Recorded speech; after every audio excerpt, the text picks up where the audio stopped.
it's a great myth destroyer. Those who say Russian-speaking areas are not patriotic, they don't know Kharkiv.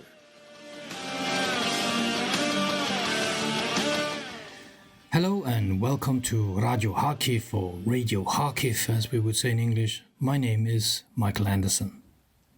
The last couple of months, Kharkiv has sadly often been on our front pages or on our screens. It looks increasingly, say military experts, like Putin is trying to make the city unlivable. Daily bombings, killing and maiming people, destroying the infrastructure, not least the electricity grid, and let's remember that winter is not that far off. Russia doesn't have the military capability to occupy the city, but Putin is clearly trying to push the population out. So I thought that now was a good opportunity to talk to my fellow grumpy blogger, Brian Bonner, about Kharkiv. Because, believe it or not, my man Brian actually lived and worked in Kharkiv all the way back in the 1990s. So get on board the Radio Kharkiv time machine and let's go back and hear about what makes and made Kharkiv so special and what is at stake today.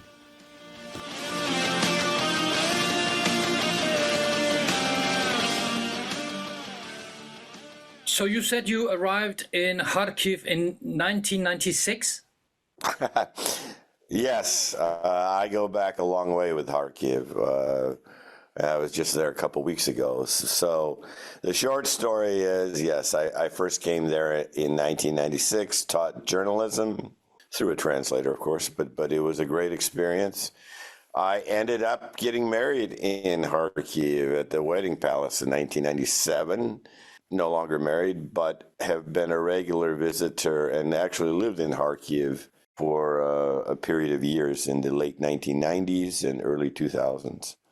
I know I've been on every square inch. I know the city, and I know the people, and it's very heartbreaking to see what's happening there. You know, when I was there 2 weeks ago, I can tell you, all the places I see, there's boarded up windows and bombed out places. So it's getting serious. I mean, well, it got serious a long time ago. It's getting critical now. I want to bring you back to 96 because I guess many of our listeners will actually not remember 1996, and at least they wouldn't have been in the at that point just about former Soviet Union in 1996. So throw your mind back to that day in 1996. I guess you jumped off the train, or what was your first impression? Well, I mean, Kharkiv is an old, architecturally splendid but neglected city, former Soviet capital. It was what I imagined the Soviet Union to be, although I was never in the Soviet Union. It's a tremendous city, vibrant city of students and factories, big factories of, Turbo Atom, Kharkiv Tractor Factory, many others made tanks. So it had this combination, and it was just a very fascinating place. And there was no visa-free travel back then, so a lot of the people I'd met had not really been to many other places. So it was a completely different atmosphere. But 1996 was a financially struggling year for Ukrainians. It was a completely different era. We're talking about very little in the way of internet use at that time, certainly no cell phones. As you know, life was actually different back then. It revolved more around personal relations. The students were all very eager, to learn anything.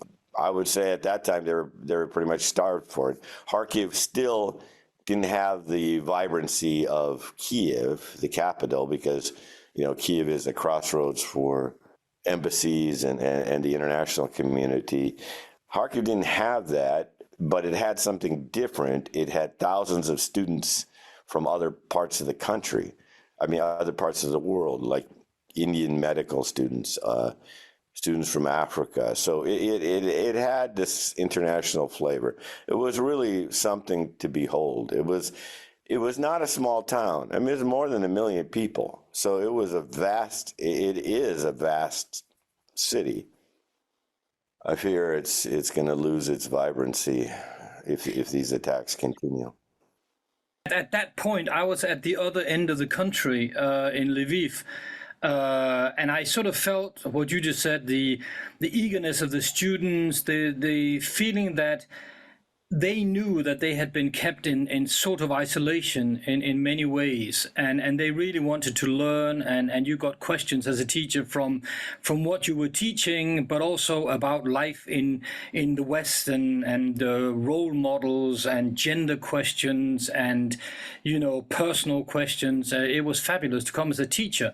Lviv was very interesting, but Kharkiv must have been even more so, because Kharkiv was, I guess, in the Soviet Union, almost unique in the way that it had an enormous amount of students from the so-called former sister brotherhood countries, the former Soviet Union's best pals in the third world, right?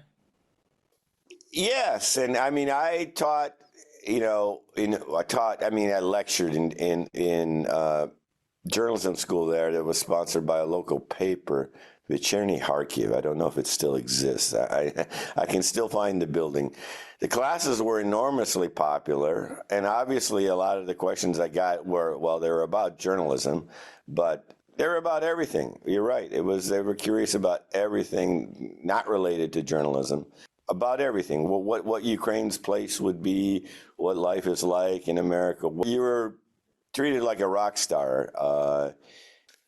So I enjoyed it. I actually stay in touch with a few of the students, even though that was 28 years ago. But Kharkiv, at its best, is a very, very, very charming city, filled with people who love it. And it's a great myth destroyer. Those who say Russian-speaking areas are not patriotic, they don't know Kharkiv. All Russian-speaking, especially when I was there in the beginning, that's changed a bit. But the language they speak, Russian, doesn't make them any less patriotic.